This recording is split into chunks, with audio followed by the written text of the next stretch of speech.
क्या भारत में जाति की जनगणना होनी चाहिए? बिल्कुल होनी चाहिए। जाति गिनिए, क्योंकि भारत में पढ़ाई और नौकरी दोनों जाति के आधार पर बढ़ती हैं। लेकिन इस भरोसे को छोड़ दीजिए कि इस गिनती से कोई मसला हल हो जाएगा। ये नजरिया है senior economist Surjit S Bhalla का। नमस्ते, मैं दीपक तनगुरिया हूं और आप वैचारिकी देख रहे हैं। हमारा डेली का शो है इंडियन एक्सप्रेस हिंदी पर आता है, जिसमें हम हमारे अखबार यानी इंडियन एक्सप्रेस में छपे जो विद्वानों के विचार हैं वो आपके लिए सहज हिंदुस्तानी जबान में पेश करते हैं। अब बात सुरजीत एस भल्ला की।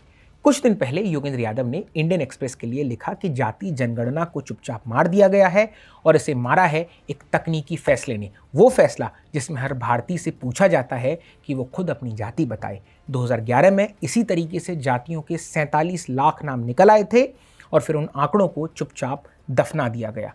जाति की राजनीति को लेकर उनकी बात कुछ हद तक ठीक है, लेकिन इसके बदले वो एक तयशुदा लिस्ट का सुझाव देते हैं। वो कहते हैं कि इससे गिनती करने वालों को कोई दिक्कत नहीं होगी, बशर्ते जातियों के नाम को लेकर कोई उलझन ना हो। और असल दिक्कत ठीक यही है। मसला नामों का है ही नहीं, मसला है इंसेंटिव्स यानी फायदों का। इसे समझने के लिए चलिए सरकार के ही एक सर्वे पर नजर डालते हैं। इसका नाम है NSSPLFS यानी नेशनल सैंपल सर्वे और पीरियोडिक लेबर फोर्स सर्वे। ये फुल फॉर्म है। ये वो सरकारी सर्वे हैं जो देश में रोजगार और आबादी के आंकड़े जुटाते हैं। साल 1999-2000 में 35.7% भारतीयों ने खुद को ओबीसी यानी अन्य पिछड़ा वर्ग बताया। सिर्फ 5 साल बाद यह आंकड़ा बढ़कर 40.9% हो गया। भारत की आबादी हर साल 1.8% की रफ्तार से बढ़ रही थी, लेकिन ओबीसी आबादी इन्हीं 5 साल में 35 करोड़ 70 लाख से बढ़कर 44 करोड़ 70 लाख हो गई, यानी हर साल 4.6% की रफ्तार से।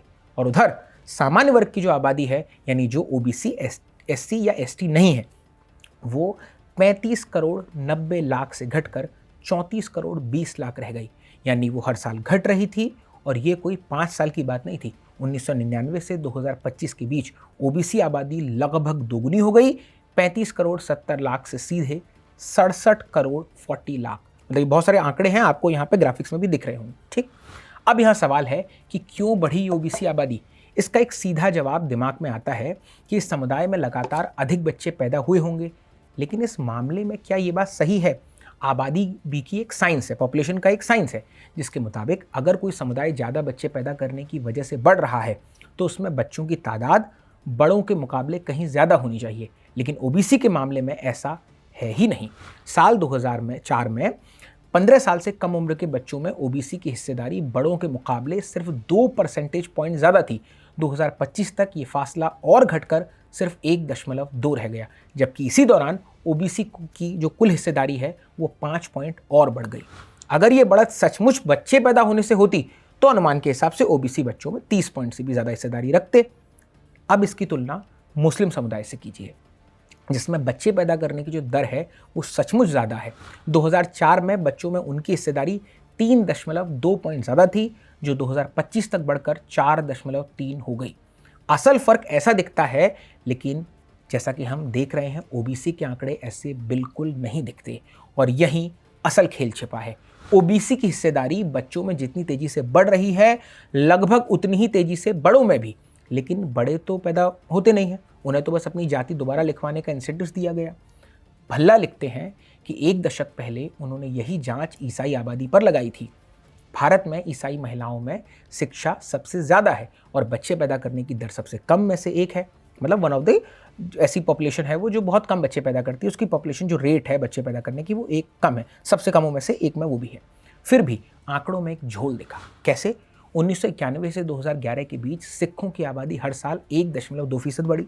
ये उनकी दर के हिसाब से बिल्कुल सही थी। लेकिन ईसाई, जिनकी दर लगभग सिखों जितनी ही थी, हर साल 1.9% की रफ्तार से बढ़े। ये हिंदुओं से भी तेज थी। आंकड़ों के लिहाज से देखें तो ये सिर्फ तभी मुमकिन था जब उनकी दर कहीं ज़्यादा होती, लेकिन थी नहीं। तो फिर वजह क्या थी? अब इतना सब आपने डेटा समझ लिया होगा, ठीक, जटिल होगा पर आप ध्यान से सुनिएगा। अब आपको बताते हैं कि इसके पीछे की जो रियल रीजनिंग है वो वजह क्या थी। वहीं इंसेंटिव्स, दरअसल जो पिछड़े वर्ग से आने वाला एक ईसाई है, एक साथ 2 इंसेंटिव्स ले सकता है। पहला, ओबीसी की लिस्ट में शामिल होकर सरकारी नौकरियों और शैक्षणिक संस्थानों में आरक्षण का सीधा लाभ मिल जाता है, और दूसरा फायदा आता है संविधान के आर्टिकल 30 से। अब ये क्या है? आर्टिकल 30 धार्मिक और भाषाई स्वतंत्र अल्पसंख्यकों को अपनी पसंद के शैक्षणिक संस्थान खोलने और उन्हें खुद चलाने का मौलिक अधिकार देता है। आर्टिकल 30(1) जो 30 का भाग 1 है, उसके तहत आने वाले अल्पसंख्यक संस्थानों को सामान्य आरक्षण नीतियों की शर्तों से छूट मिल जाती है, कुछ कंसेशन मिल जाता है। यानी ये संस्थान अपनी कम्युनिटी के लिए सीटें आरक्षित रख सकते हैं और अपने नियम खुद तय कर सकते हैं। कई सारे इंस्टीट्यूशंस हैं, आप नाम जानते हैं। 2 अलग अलग वर्गीकरण और एक साथ 2-2 फायदे। हाँ, ये जरूर है कि वो फिर अनुसूचित जाति का दर्जा नहीं ले सकता। भल्ला एक बात और साफ करते हैं, वे कहते हैं कि ये भारतीयों की ईमानदारी पर सवाल नहीं है, ये तो इंसानी फितरत की बात है। और यहीं अर्थशास्त्र का यानी इकोनॉमिक्स का रूल है कि आदमी फायदे के हिसाब में चलता है। मेरा सुझाव सीधा है, लोगों से उनकी जाति, उपजाति और सरनेम पूछिए, लेकिन उनकी श्रेणी, उनकी कैटेगरी कभी मत पूछिए, ताकि जवाब देने वाला खुद अपना फायदा न चुन सके। इसके बाद इन आंकड़ों को समझने का काम स्टैटिस्टिकल ऑफिस यानी आंकड़ों के दफ्तर और असली समाजशास्त्रियों पर छोड़ दीजिए। तो ये थे विचार सुजीत भल्ला के। थोड़े टेक्निकल रहे होंगे, पर हमने बहुत कोशिश की कि इस डेटा को हम आपके लिए जितना जिस्ट बना सकें वो लेकर आ सकें। आप ऑपरेटिव पार्ट जो लास्ट में कहा उस पर भी ध्यान दीजिएगा। वो ये कह रहे हैं कि आप व्यक्ति से उसकी कैटेगरी मत पूछिए, let the sociologist, let the statistical survey of India जो दफ्तर है उसको डिसाइड करने दीजिए। ये सुजीत भल्ला के विचार हैं। आपकी इन पर क्या राय है कमेंट बॉक्स में ज़रूर बताएं। देखते रहिए इंडियन एक्सप्रेस हिंदी।